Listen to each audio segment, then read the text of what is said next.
Assalamualaikum warahmatullahi wabarakatuh. Perkenalkan, nama saya Taura Ida Nadia.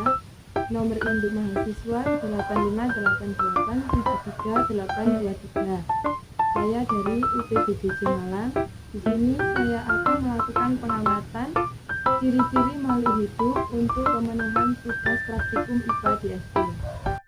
Ada 5 tumbuhan yang akan menjadi objek pengamatan.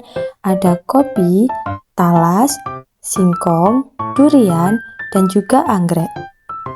Adapun hewan yakni kucing, burung, capung, sapi, dan kambing. Tanaman kopi adalah makhluk hidup yang termasuk dalam kingdom Plantae. Tanaman kopi bernafas dengan mengambil oksigen dan melepaskan karbon dioksida melalui stomata pada daun dan lentisel pada batang. Tanaman kopi memerlukan unsur hara dan air dari tanah untuk tumbuh. Tanaman kopi tumbuh dari fase bibit menjadi perdu atau pohon. Kopi berkembang biak secara generatif dan vegetatif. Tanaman kopi merespon lingkungannya, contohnya stomata daun menutup saat cuaca terlalu panas. Selanjutnya yakni talas. Talas bernafas melalui stomata pada daun dan lentisel pada batang. Talas bersifat autotrof, artinya ia memproduksi makanannya sendiri melalui fotosintesis. Ia tumbuh dari tunas kecil pada umbi, lalu berkembang menjadi tanaman herba. Talas berkembang biak secara vegetatif melalui tunas yang tumbuh dari umbi induknya. Daun talas menunjukkan gerak fototropisme atau tumbuh ke arah cahaya. Selanjutnya yaitu singkong. Singkong bernafas melalui stomata pada daun dan lentisel pada batang. Singkong melakukan fotosintesis untuk menghasilkan makanannya sendiri. Tanaman singkong tumbuh dari batang yang ditanam atau stek. Mereka berkembang biak secara vegetatif. Umumnya dilakukan manusia dengan cara stek batang atau menanam potongan batang. Tanaman singkong akan mengarah ke arah datangnya sinar matahari atau fototropisme. Mereka dikenal tahan kekeringan dan tumbuh produktif di lahan yang miskin hara. Selanjutnya yakni durian. Tanaman durian adalah makhluk hidup berupa pohon tropis yang besar. Tanaman durian bernafas melalui daun pada malam hari. Tanaman durian bersifat autotrof, artinya ia membuat makanannya sendiri melalui fotosintesis. Tanaman durian tumbuh dari benih menjadi pohon besar. Mereka berkembang biak secara generatif melalui biji yang dihasilkan dari penyerbukan bunga oleh serangga. Selanjutnya adalah tanaman anggrek. Anggrek bernafas dengan mengambil oksigen dan melepaskan karbon dioksida melalui stomata pada daun dan pori-pori pada akarnya.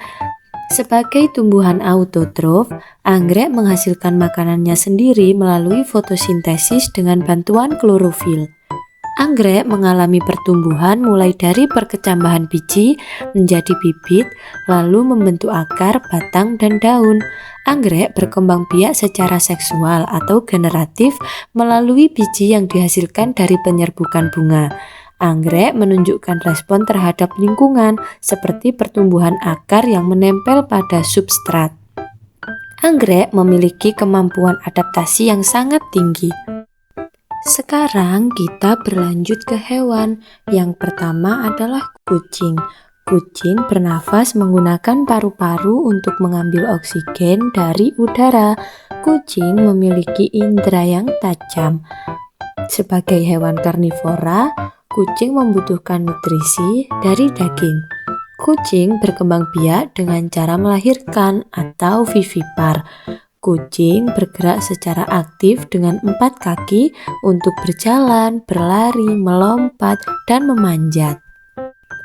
Yang kedua ada burung. Burung bernafas menggunakan paru-paru. Burung bergerak dengan cara terbang menggunakan sayap, berjalan, atau berlari menggunakan kaki. Burung adalah heterotrof yang memakan berbagai jenis makanan seperti biji-bijian, nektar, serangga, atau ikan, tergantung pada bentuk paruhnya.